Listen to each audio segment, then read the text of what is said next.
हम पाठ करेंगे श्रीमद् भगवद गीता के 7वां अध्याय के 4 नंबर श्लोक। ओम नमो भगवते वासुदेवाय। ओम नमो भगवते वासुदेवाय। ओम नमो भगवते वासुदेवाय। ओम अज्ञानतिमिरन्धस्य ज्ञानाञ्जनशलाकया चक्षुरुन्मिलितं येन तस्मै श्रीगुरवे नमः। हरे कृष्णा। तो अभी हमने जो सुंदर भजन अभी गाए, ये वैष्णव भजन गौरांग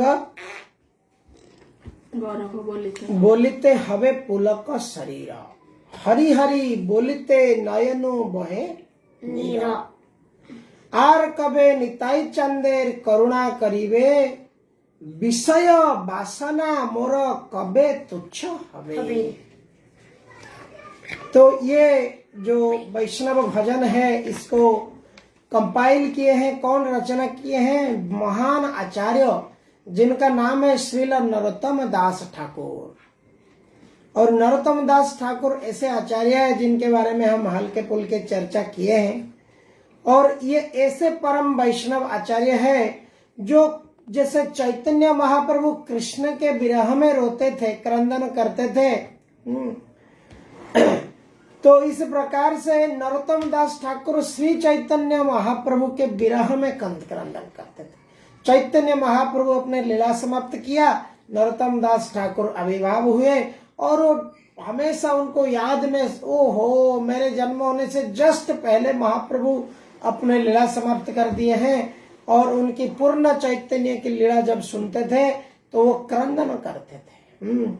वो इस प्रकार से इस भजन को अपने शुद्ध प्रेम भाव से कंपाइल किए हैं कि गौरांग महाप्रभु के नाम बोलते ही शरीर में रोमटे खड़ा हो जाता है।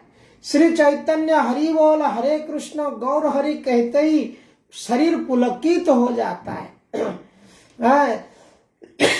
और हरि हरि बोलिते नयनु बहे नीरा। अब निताई चंद कब करुणा करेंगे? जब निताई करुणा करेंगे तब क्या होगा? ये जो संसार वासना, विषय वासना, ये एक सुख है। ये सुख तुच्छ बोल के कब लगेगा हमको? कब हमको ये महसूस होगा? कब हमको एटलीस्ट ये अनुभव होगा ये तुच्छ सुख है? जब ये एक व्यक्ति को ऐसा अनुभूति आता है, गुरु श्री गुरु और कृष्ण गौरांग निताई की कृपा से एक व्यक्ति को जब निताई चंद करुणा करेंगे तब संसार वासना उसके लिए तुच्छ हो जाएगा। कैसे तुच्छ हो जाएगा?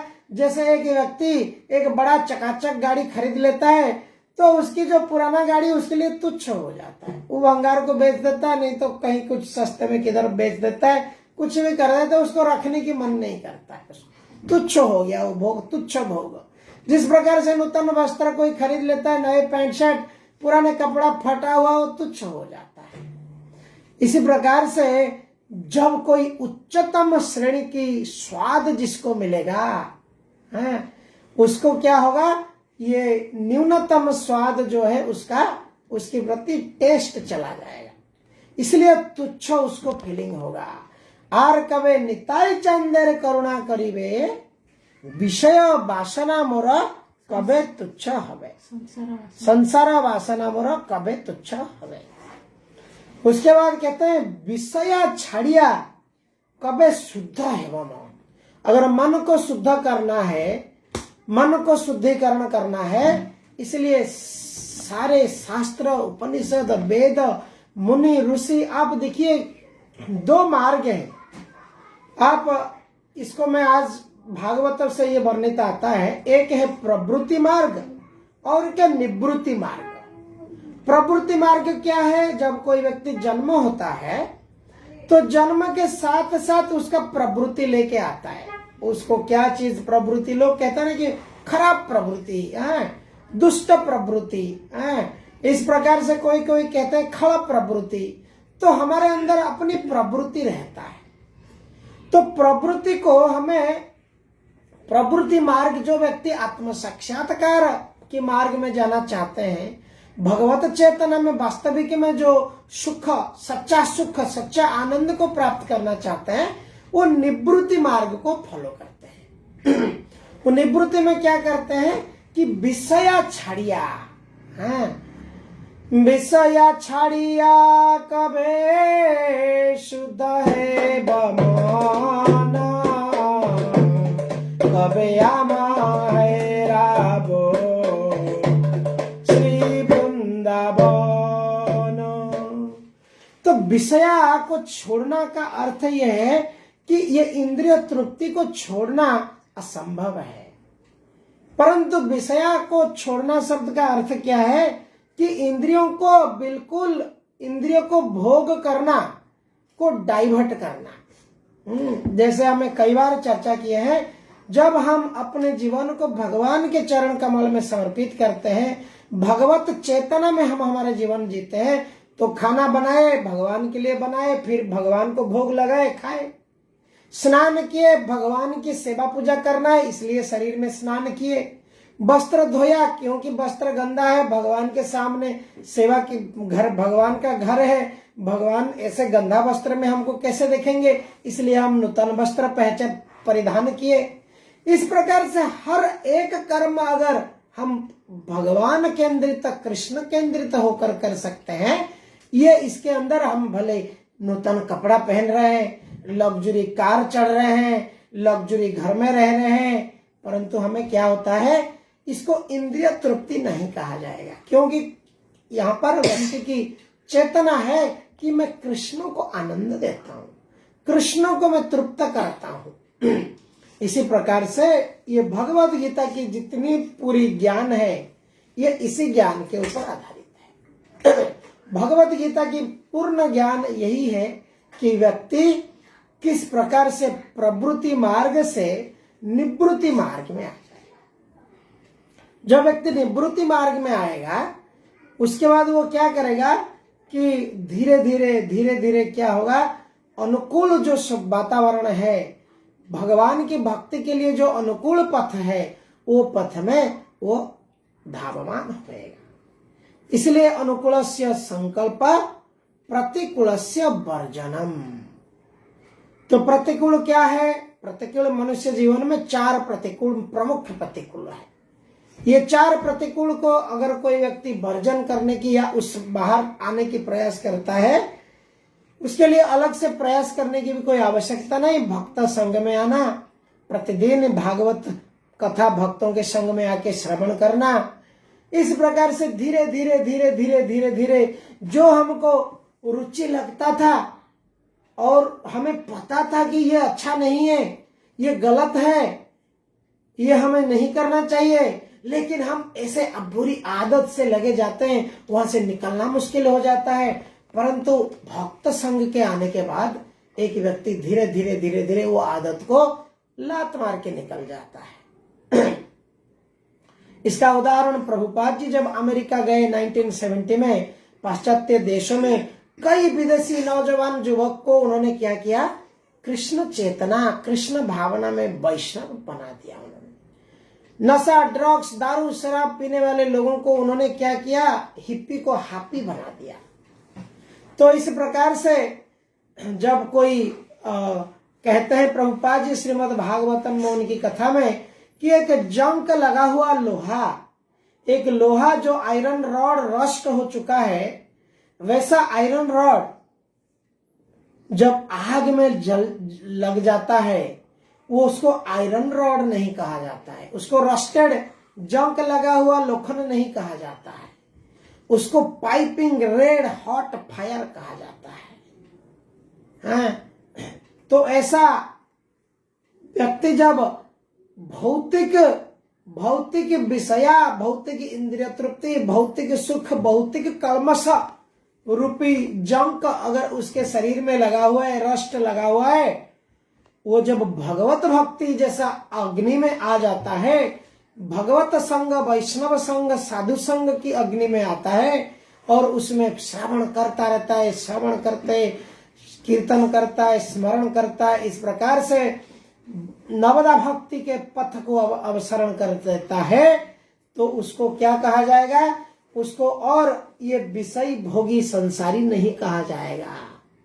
भले वो प्रतीतमान होता है कि वो संसार में है, स्कूल जाता है बच्चे को, घर परिवार में काम करता है, ऑफिस से ड्यूटी से आया, सैलरी लिया, पत्नी के लिए सब्जी घर परिवार के लिए लाया, परंतु देखा जाए तो वास्तव में उस व्यक्ति भगवत चेतना पूर्णतया कृष्ण चेतना में रहता है।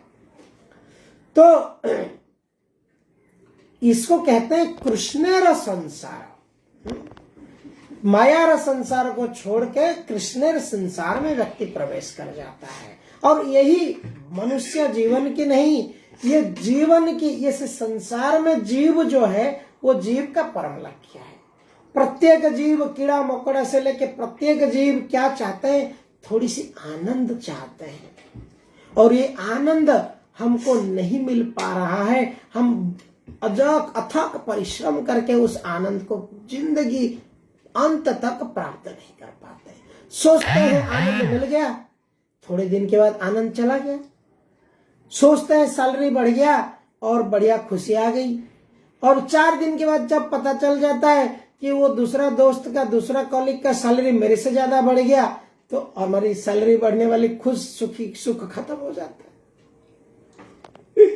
तो इस प्रकार से कोई व्यक्ति देखता है मेरा घर अच्छा है, गाड़ी बढ़िया है, टीवी बढ़िया है, जब वो देख लेता है बाजू वाला ने और बड़ा गाड़ी खरीद लिया, बड़ा चौड़ा एलईडी टीवी खरीद लिया, उसका बेटा अभी मेरा बेटा से ज्यादा पगार कमा रहा है, उसके व्यक्ति की सुख उसमें समाप्त हो जाता है।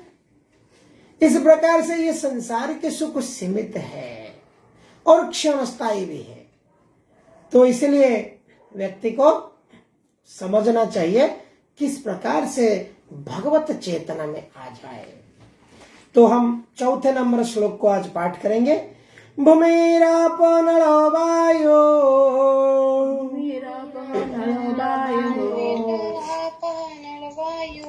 खं मानो बुद्धिरेव च,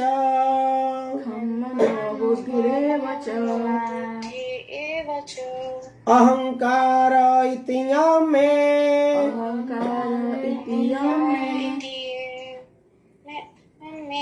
भिन्ना प्रकृतिस्तथा।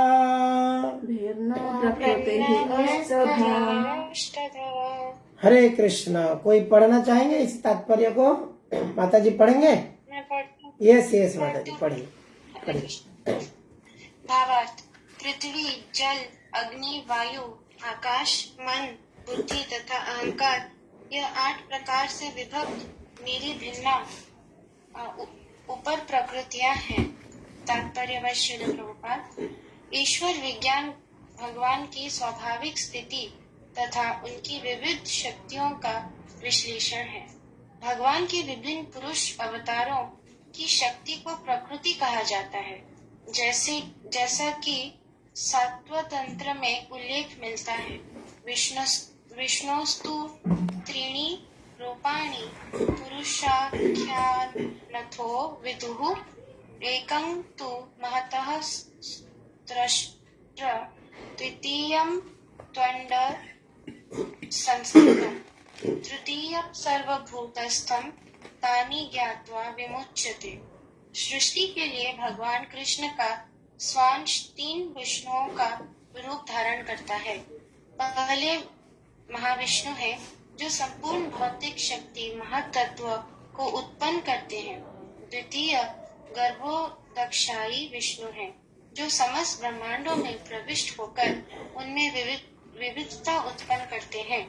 तृतीय क्षीरोदक्षायी विष्णु है जो समस्त ब्रह्मांडों में सर्वव्यापी परमात्मा रूप में फैले हुए हैं और परमात्मा कहलाते हैं। वे प्रत्येक परमाणु तक के भीतर उपस्थित हैं।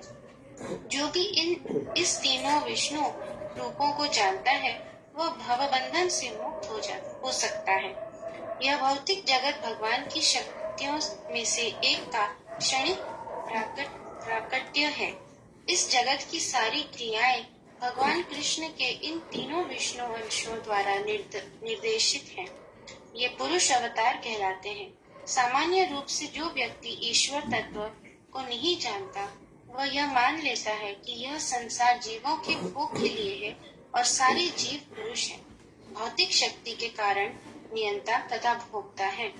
भगवत गीता के अनुसार यह नास्तिक निष्कर्ष झूठा है। प्रस्तुत श्लोक में कृष्ण को इस जगत का आदि कारण माना गया है। श्रीमद् भागवत में भी इसकी पुष्टि होती है। भगवान की पृथक पृथक शक्तियां इस भौतिक जगत के घटक हैं। यहाँ तक कि निर्विशेषवादियों का चरम लक्ष्य ब्रह्म ज्योति भी एक आध्यात्मिक शक्ति है जो परव्योम में प्रकट होती है। ब्रह्म ज्योति में वैसी भिन्नताएं नहीं जैसे कि वैकुंठ लोकों में है। फिर भी निर्विशेषवादी इस ब्रह्म ज्योति को चरम शाश्वत लक्ष्य स्वीकार करते हैं। परमात्मा की अभिव्यक्ति भी क्षीरोदक्षाय विष्णु का एक क्षणिक सर्वव्यापी पक्ष है। आध्यात्मिक जगत में परमात्मा की अभिव्यक्ति शाश्वत नहीं होती। अतः यथार्थ परम सत्य तो श्री भगवान कृष्ण है। वे पूर्ण शक्तिमान पुरुष हैं और उनकी नाना प्रकार की भिन्ना तथा अंतरंगा शक्तियां होती हैं। जैसे कि ऊपर कहा जा चुका है, भौतिक शक्ति 8 प्रधान रूपों में व्यक्त होती है। इनमें से प्रथम 5 पृथ्वी, जल, अग्नि, वायु तथा आकाश स्थूल अथवा विराट सृष्टियों कहलाती है, जिनमें 5 इंद्रिय विषय जिनका नाम है शब्द, स्पर्श, रूप, रस तथा गंध सम्मिलित रहता है। भौतिक विज्ञान में ये ही 10 तत्व हैं, किंतु अन्य 3 तत्व को जिनके नाम मन, बुद्धि तथा अहंकार है, भौतिकवादी उपेक्षित रखते हैं। दार्शनिक भी जो मानसिक कार्यालापों से संबंध रखते हैं, पूर्ण ज्ञानी नहीं है, क्योंकि वे परम उद्गम कृष्ण को नहीं जानते। मिथ्या अहंकार मैं हूँ तथा यह मेरा है, जो कि संसार का मूल कारण है, इसमें विषय भोग की 10 इंद्रियों का आवेश है। बुद्धि महातत्व नामक समग्र भौतिक सृष्टि की सूचक है। अतः भगवान की 8 विभिन्न शक्तियों से जगत के 24 तत्व प्रकट है, जो नास्तिक सांख्य दर्शन के विषय है। यह मूलतः कृष्ण की शक्तियों की उपशाखाएं हैं और उनसे भिन्न है, किंतु नास्तिक सांख्य दार्शनिक अल्प ज्ञान के कारण यह नहीं जान पाते कि कृष्ण समस्त कारणों के कारण है। जैसा कि भगवत गीता में कहा गया है, सांख्य दर्शन की विवेचना का विषय कृष्ण की बहिरंगा शक्ति का प्राकट्य है। हरे कृष्णा। थैंक यू माता जी। हरे कृष्णा।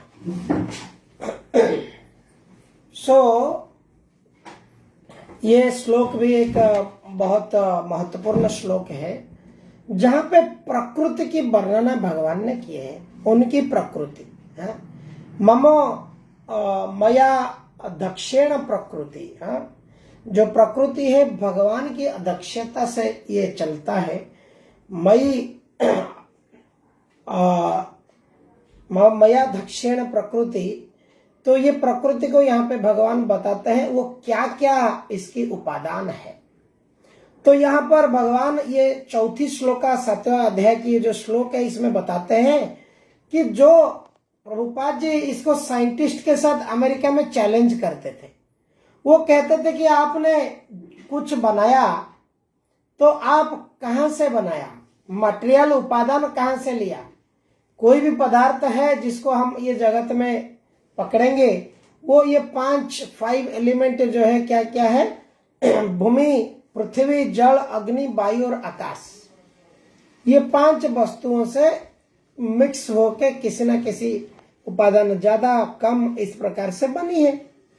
तो इस प्रकार से हम जब देखते हैं ये प्रकृति ये भगवान की है, और ऐसी सो कॉल्ड वैज्ञानिक जो ये सब क्रिएशन ये सब इन्वेंशन करते हैं और स्वयं भगवान को विश्वास नहीं करते। देखिए यहाँ पर प्रभुपाद ये नहीं कहते हैं कि भौतिक प्रगति नहीं करना है, भौतिक इन्वेंशन जैसे टेक्नोलॉजी ये सब चीज हम उसकी निंदा नहीं कर रहे हैं, परंतु इसकी जो ये टेक्नोलॉजी को जिन्होंने उद्भावन करते हैं वो लोगों की जो नकारात्मक भाव है ईश्वर विश्वास के प्रति, उनकी जो नास्तिकता भाव है उसकी हम निंदा करते हैं।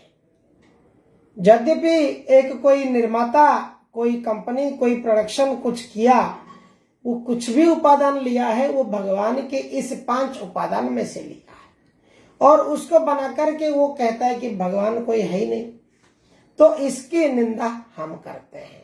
क्यों करते हैं? ये वैष्णव सिद्धांत नहीं है। वैष्णव सिद्धांत यही है कि ईश्वर परम कृष्ण सर्व कारण कारणम, सारे कारणों का कारण है श्री कृष्ण जो ईश्वर परमेश्वर है। इस प्रकार से भगवान जब अपनी प्रकृति की व्याख्या करते हैं, ये श्लोक में हम देखते हैं 2 प्रकार की प्रकृति है, एक है परा प्रकृति और दूसरा है अपरा प्रकृति। आप जानते हैं परा शब्द का अर्थ है आध्यात्मिक और अपरा शब्द की अर्थ है भौतिक यानी टेम्पररी प्रकृति है।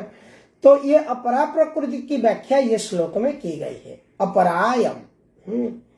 तो अपरा प्रकृति क्या है? टेम्पररी है और इसमें जो भी सब चीजें, हम टेम्पररी है, मोबाइल फोन टेम्पररी है, गाड़ी टेम्पररी है, शरीर टेम्पररी है, सुंदरता टेम्पररी है, सब चीज यहाँ पर टेम्पररी है, क्षणस्थायी है। तो इसलिए व्यक्ति को समझना चाहिए कि मैं एक क्षणस्थायी वस्तु पा करके इतना उल्लास आनंद होने की क्या आवश्यकता है। कोई क्षणस्थायी वस्तु चला भी गया तो उसके लिए क्या इतना दुख में टूट पड़ना है। जब कोई व्यक्ति इसको बोध होता है, उससे समझ पाता है, वो वास्तव में भगवान की प्रकृति को समझ पाता है। और यहाँ पर जैसे सात्वत तंत्र में उल्लेख किया है प्रभुपाद जी ने, विष्णु की प्रकार के बारे में दिए हैं। विष्णु क्या है हम जानते हैं, लोग कहते हैं ब्रह्मा विष्णु महेश 3 जो गुण अवतार है भगवान के, ये गुण अवतार जो 3 है एक ही विष्णु है। परंतु जब हम इसको अच्छी तरह अध्ययन करते हैं, हम जानते हैं कि भगवान की ये संप्रसारण हुआ है। जैसे भगवान श्री कृष्ण जो पूर्ण पुरुषोत्तम सर्व कारण के कारण, उनमें से क्या होते हैं? ब्रह्मा विष्णु महेश जो आए हैं उसमें से विष्णु फिर 3 विष्णु होते हैं। एक विष्णु तत्व, ये इसको कहते हैं विष्णु तत्व। विष्णु तत्व क्या है? पहला जो है महाविष्णु। महाविष्णु क्या है? ये महत तत्व क्रिएट करते हैं भौतिक जगत सृष्टि के लिए, महत तत्व कहते हैं उसको। दूसरा प्रकार के जो विष्णु है उनके नाम है गर्भोदक साई विष्णु। गर्भोदक ओशन, एक गर्भोदक सागर है, गर्भोदक सागर में शयन करने वाले विष्णु, इनको कहते हैं गर्भोदक साई विष्णु।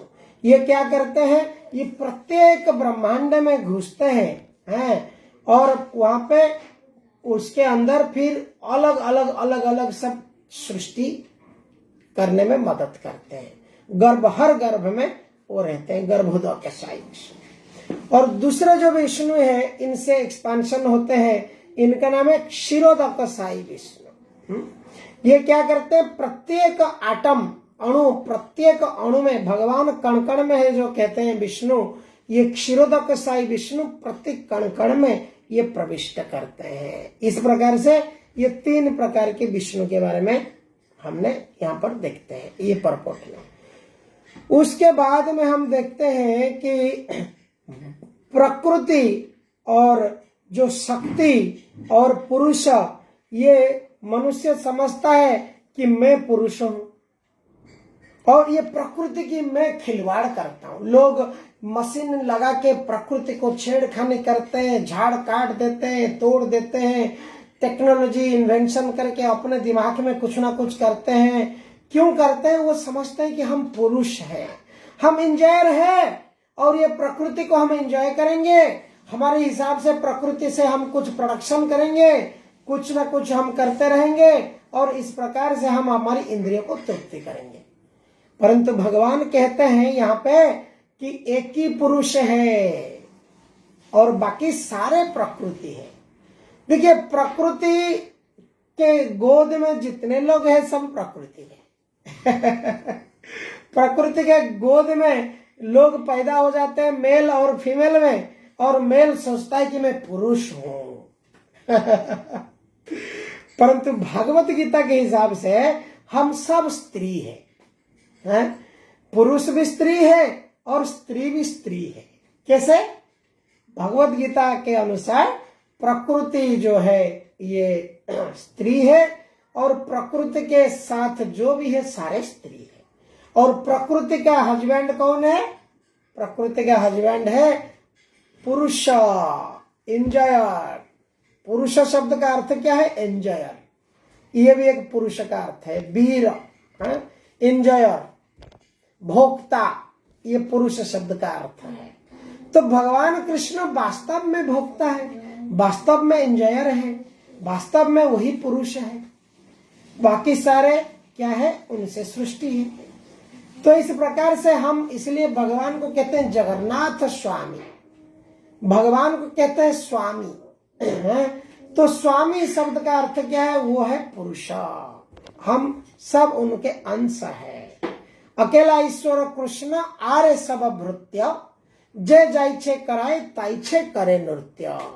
ईश्वर जो है कृष्ण अकेला है, एक केवल कृष्ण ईश्वर है, बाकी सारे भृत्य है।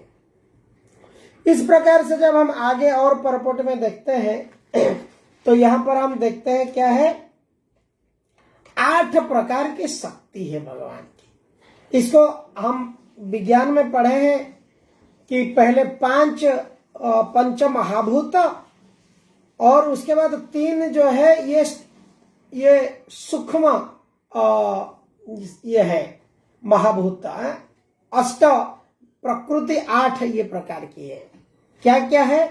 पंच महाभूत में है, जैसे हमने अभी पढ़ा, पृथ्वी, अग्नि, आकाश, वायु और जड़, ये 5 हो गया। इसको अंग्रेजी में कहते हैं ग्रॉस एलिमेंट।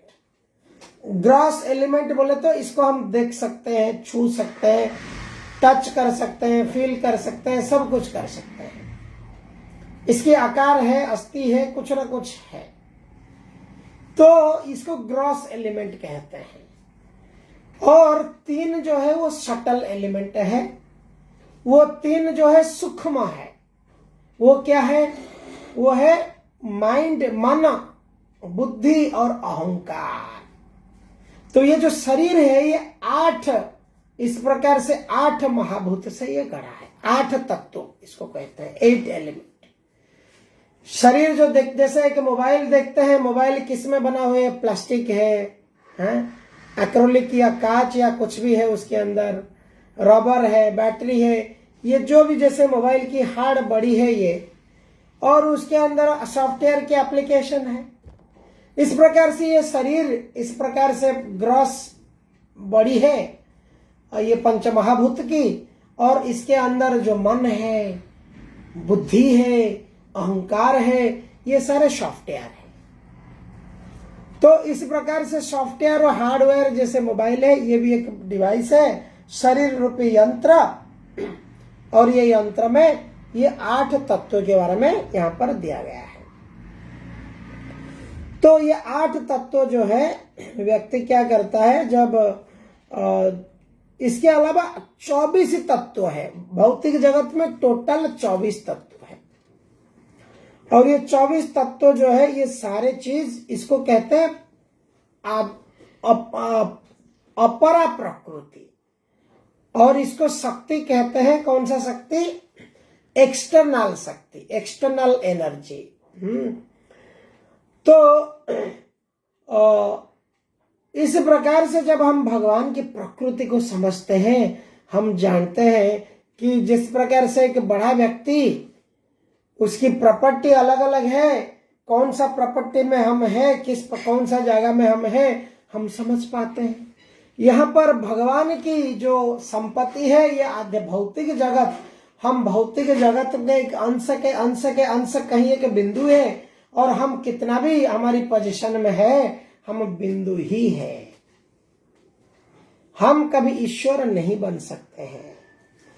तो ये भौतिक जगत में क्या ऐसा चीज है जो व्यक्ति को मैं करके समझता है। हर कोई व्यक्ति आप देखेंगे वो क्या कर रहे हैं, दौड़ रहे हैं सवेरे से रात तक। क्यों दौड़ रहे हैं?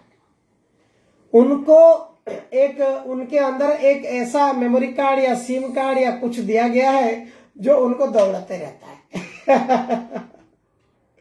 हम सबके अंदर एक ऐसा बंदूक लगाया हुआ है, वो हमारे पीछे ऐसी पिस्तल लगी हुई है और हम दौड़ते रहते हैं ये संसार में। वो क्या पिस्तल है? वो है अहंकार। इसलिए भगवान श्री कृष्ण गीता में कहते हैं अहंकार विमूढ़ात्मा कर्ताहं इति मन्यते। अहंकारी विमूढ़ आत्मा स्वयं को कर्ता समझ जाता है। देखो देखो, मैंने इतना पढ़ के इतना परसेंट ले आया, अभी इतना बड़ा नौकरी कर लिया, इतना बंगलो बांध लिया, इतना बच्चों को पढ़ा करके बड़ा कर दिया, बच्चे भी इतने बड़े बड़े सब नौकरी बिजनेसमैन बन गए, बहुएं आ गए। इस प्रकार से देखो मैंने कितना बड़ा साम्राज्य खड़ा कर दिया, मेरा परिवार को मैंने कितना बड़ा सफल परिवार बना लिया। इस प्रकार से अहंकारी विमूढ़ात्मा अन्यों को ज्ञान देता है, दूसरों के सामने अपनी गर्व दिखाता है कि देखो देखो मैंने क्या कर दिखाया है, आओ आओ देखो मेरा घर देखो, ये बड़ा रूम है, ये ऐसा रूम है, ये ऐसा बंगलो है। इस प्रकार से अपना खुशियों को शेयर करता है। परंतु शास्त्र कहता है ये अहंकारी आत्मा नहीं जानता है ये कि कुछ ही समय में चला जाएगा, ये प्रकृति है ही ऐसा ही। इसलिए इसको ज्यादा अहंकार नहीं करना है, इसको प्रभु की देन समझ करके इसको प्रभु की सेवा में लगाना है, तभी व्यक्ति वास्तव में बुद्धिमान कहा जाएगा। देखिए एक कृपण है, जो कृपण व्यक्ति उसको देने की बोलेगा वो भाग जाएगा, नहीं तो दरवाजा बंद कर देगा। तो उसी प्रकार से जो वास्तविक कृपण कौन है, जो ये शरीर को सही सलामत इस्तेमाल नहीं करता है। जिस प्रकार से एक कृपण व्यक्ति किसको कहा जाएगा, जिसके पास बहुत धन है, वो खाता नहीं ढंग से, अच्छे से कपड़ा नहीं खरीदता है, अच्छा से कुछ भी इस्तेमाल नहीं करता है, खाली पैसा संच के रखता है, किसी को देता भी नहीं दुख तकलीफ में। इसको हमारे सामाजिक दृष्टिकोण से कृपण कहते हैं। परंतु वास्तव में हम इस प्रकार से देखें कि ये शरीर मिला है भगवत भक्ति करने के लिए, ये देह मिला है मनुष्य दुर्लभ जन्म, दुर्लभ मानव जन्म, परंतु कृपण रूपी मनुष्य उसको इंद्रिय तृप्ति भोग बच्चा पैदा करके उनको बड़ा करके केवल उनकी परिवार सेवा करने में अपने जीवन को बर्बाद कर देता है। देखिए कितना बड़ा। अगर किसी ने स्मार्टफोन खरीदा है और उसको 2G फोन जैसा इस्तेमाल करेगा, कुछ फायदा है? स्मार्टफोन खरीद लिया, 4G डेटा पैक नहीं लिया, कुछ नहीं लिया, खाली कॉलिंग में यूज कर रहे, क्या फायदा है?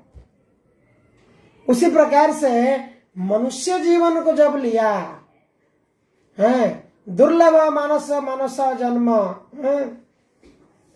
दुर्लभ मनुष्य जन्म लभिया संसार, ये संसार में दुर्लभ मनुष्य जन्म को पा करके अगर उस व्यक्ति क्या कर रहा है, इस प्रकार के समय को दबा देता है, कोई लाभ नहीं है, कोई लाभ नहीं है। ये क्या है? श्रम एव ही केवलम। भगवत गीता इसको कहता है कि ये एक बुद्धिमत्ता का काम नहीं है, मूढ़ा है, मूढ़ा। और श्रीमद् भागवतम कहता है कि ये क्या है, एक उसका जिस प्रकार से एक ऐसा बंधन में वो पड़ गया है, वो बंधन से वो छूट नहीं पाता है। विद्यते हृदय ग्रंथि छिद्रन्ते सर्व संशया, उसकी हृदय ग्रंथि हृदय की ग्रंथि उस प्रकृति के प्रति इतने आकर्षित है, परिवार के प्रति, धन के प्रति, इस प्रकार के तुच्छ भोग के प्रति इतने आकर्षित है, वो क्या कर रहा है, उसकी नॉट टाइट नॉट है एकदम, हृदय ग्रंथि टाइट है एकदम, वो कहाँ हिलेगा, वो हिल नहीं पा रहा है। सवेरे से रात तक परिवार, बच्चा, घर में व्यस्त हूं, मैं बिजी हूं, मैं बिजी हूं, अरे प्रभु जी थोड़ी हरि की कथा सुनो, भगवत की कथा सुनो, नहीं कहाँ टाइम है, अभी बूढ़े होंगे तो देखेंगे। इस प्रकार से वो भ्रम में इस दुर्लभ शरीर को क्या करता है, वेस्ट कर देता है। हरे कृष्ण कृष्ण कृष्ण हरे हरे, हरे राम राम राम हरे हरे। तो ये बेसिक प्रिंसिपल है, ये जगत का मूल तत्व है। ये क्या है, अहंकार। अहंकारी व्यक्ति जब इसको अहंकार से ऊपर उठता है, वो अहंकार कैसे जाएगा, ये अहंकार जाने का बाट भी, रास्ता भी भगवान श्री कृष्ण गीता में कहते हैं। ये अहंकार तभी जाएगा जब मनुष्य भगवान के चरण में शरण करेगा। हरे कृष्ण कृष्ण कृष्ण हरे हरे, हरे राम राम राम हरे हरे। वाञ्छा कल्पतरुभ्यश्च कृपा सिन्धुभ्येव च पतितानां पावनेभ्यो वैष्णवेभ्यो नमो नमः। Thank you very much. Hare Krishna.